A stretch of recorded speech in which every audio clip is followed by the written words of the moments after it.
Costa is a cognitive scientist who studies attention and perception in the lab and decision-making in high-risk environments and outside of it. He earned his bachelor's degree from Middlebury College in Vermont and his master's and doctoral degrees at the University of Utah in psychology, specializing in cognition and neurosciences. He teaches a variety of interdisciplinary courses in the Honors College and the neuroscience program here at Westminster. Please welcome Russ. Thank you. Thank you to Maggie for moderating this. It's great to see Eliza presenting, and thank you to John for bringing us all together. One of the reasons I was so excited to present here was sort of the opportunity for an interdisciplinary conversation. We're an economist, environmental studies scientists, biologists, public health professors, and students together to have this conversation. I think Westminster, in our sort of small liberal arts college setting, provide a great opportunity to have these conversations, and it's a great role that we can play in this local community. I figured being kind of the middle of the lineup here on a Thursday night, there would be a good way to get your attention by putting pictures of burning vineyards and wine, like wake everyone up. Also recent, this was from a couple weeks ago up in Sonoma County. As much as I've been interested in climate change my whole life, as partly from my background in the mountains, as a mountaineer, made a lot of important decisions on glaciers over the years. And one of the interesting things about having 2 decades of experience doing that now is that sort of longevity is there to see how different some of the places on Denali, on Rainier, that I've spent a lot of time, look now than they did 20 years ago when I started that career. And so I've had of course, a personal connection, but not really an academic one. And so if John had put this together a year ago, I would have declined. Because when we were talking about global warming, I said that's a problem for the climatologists. And even if we move to climate change, that's still kind of climatology. With some of the events Han was talking about, and with sort of these strengthening storms, bigger fires, et cetera, it was starting to move a little closer to my lane, but it was still not my problem necessarily. And then last January, there were several fatal accidents actually that occurred in southern Colorado and northern New Mexico. And I had a lot of colleagues in those fields who fight fire and deal with snow safety. And they started calling, emailing. I've spent a lot of time, about 1 trip a month over the last year or so working down there and saying that this is no longer just a problem for the climate scientists. There's a decision-making problem here. We have a lot of the accidents could be tied to expert error.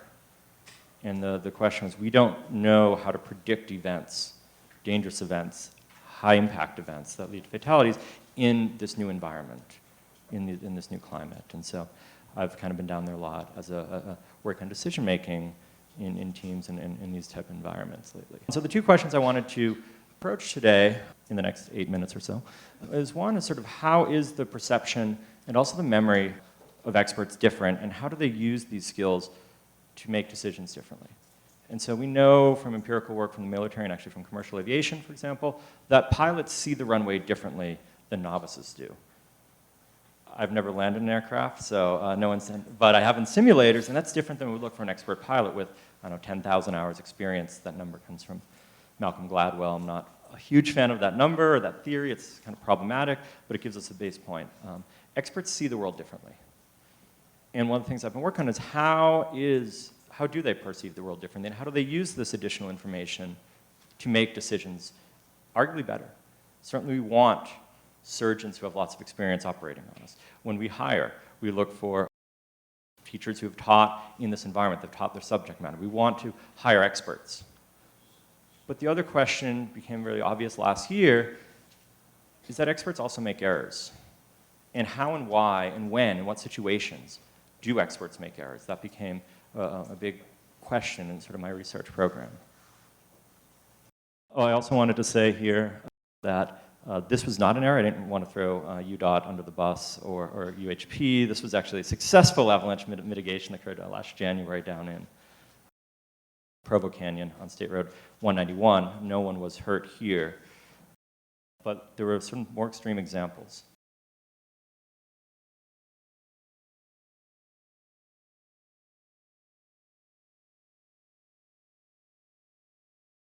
These were recorded not on, for example, Little Cottonwood Canyon Road, but these were recorded on Interstate 70. east of Denver, for those of you who know Interstate 70, around the Frisco area, near Copper Mountain Ski Area, that area where the interstate was open and you had cars being hit with large avalanches.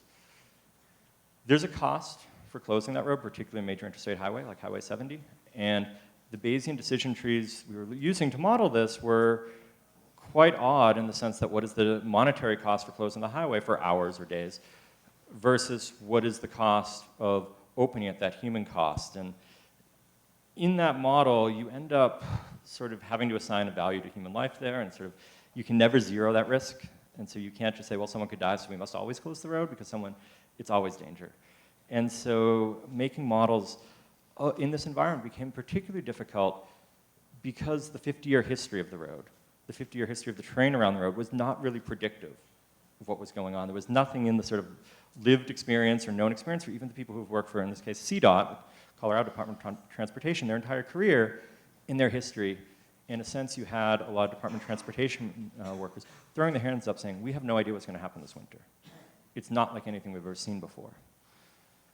And the equivalent maybe in everyday life, those who aren't involved in sort of making highway decisions would be a doctor saying, we've never seen this before, we don't know what to do. And to see that level of uncertainty was disconcerting, right, in terms of the decision-making process. The bottom point here is important as well. It's my colleague, Dr. Kelly Elders at Colorado Mountain College, is a hydrologist out on the Front Range, and argues that essentially increased variability means greater extremes, as Han pointed out, but also greater uncertainty in predicting them, less predictive power into this model, and greater uncertainty in the world we're working in. This is actually the hardest transition I've had to talk in a while, moving from floods, fires, avalanches to chess. I've been giving similar talks the last few months, and there's no way around this other than that the base of knowledge we have in this from cognitive science actually comes from studying experts in domains that might be slightly lower risk, like chess. In this classic study, it's actually from the 70s, I still teach, William Chase and Herb Simon studied sort of what makes chess experts or chess masters different at perceiving the world than, say, chess novices. And really just focus on the left side. What they would do here is sort of have a chess game ongoing and stop the game in the middle and kind of take a snapshot of that. And then they would show that snapshot to chess masters, ranked amateurs, and beginners, and then later give them a memory test on this. Perhaps unsurprisingly, the chess masters scored highest, remember in 16, the position of 16 pieces on the board they were shown. Chess ranked amateurs were about half as much with 8 pieces, and beginners, the lowest amount with 4 pieces. But it wasn't just that chess masters had better memory. In fact, what they did later is just sort of, instead of having a random game they froze in the middle, assign the pieces randomly all over the board in not a way that would happen in a natural chess game. And you can see the advantage between the group goes away. In other words, chess masters were only experts in a domain that they've worked in before, that they've trained in, that they've learned in. One of the problems with doing this in chess is that chess is a very predictable game, as much as we use it as sort of checkers down here, chess up here, relative to sort of predicting fire, predicting avalanches. It's a much more simple environment with a black and white board and sort of rules for the pieces that nature doesn't always obey. Some of my work has been sort of extending these models of expertise derived from primary lab work into outdoor environments, into natural environments, and more complex environments. What Herb Simon would end up concluding from this work is that expertise and expert intuition is sort of nothing more or less than recognition. That experts are better able to sort of quickly sense and realize pieces of the world and tie that to patterns in their memory to make good decisions.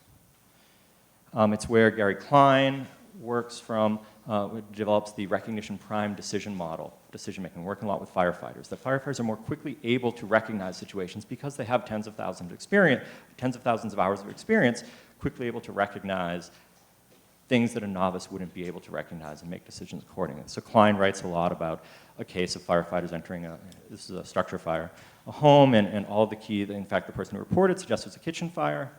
But quickly, the expert firefighters realized the fire was actually underneath the floorboards, and they evacuated in time, and no one got hurt. And they had to make that decision really, really, really quickly.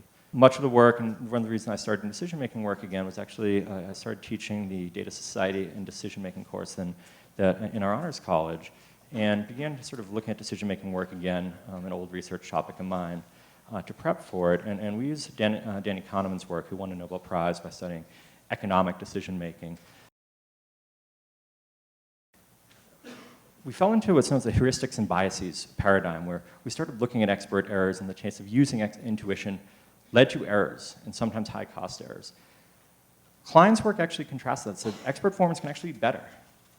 We know that. And in sort of true interdisciplinary fashion, Klein and Kahneman were able to get together, and this paper is about 10 years old now, from 2009, and talk about the difference between their approaches, particularly on expert intuition. And I strongly recommend everyone read this paper. It's an American psychologist from 2009. It's a fascinating sort of summary of 20 years, essentially, so of human factors research in psychology. To spoil it and just go right to the conclusion, what they conclude is that expert intuition can be trusted if two conditions are met. The first, that the environment is sufficiently regular to be predictable. The second, that the expert has had sufficient time to learn the regularities of that environment. And what I'm going to conclude here today is that these situations don't apply to our new world.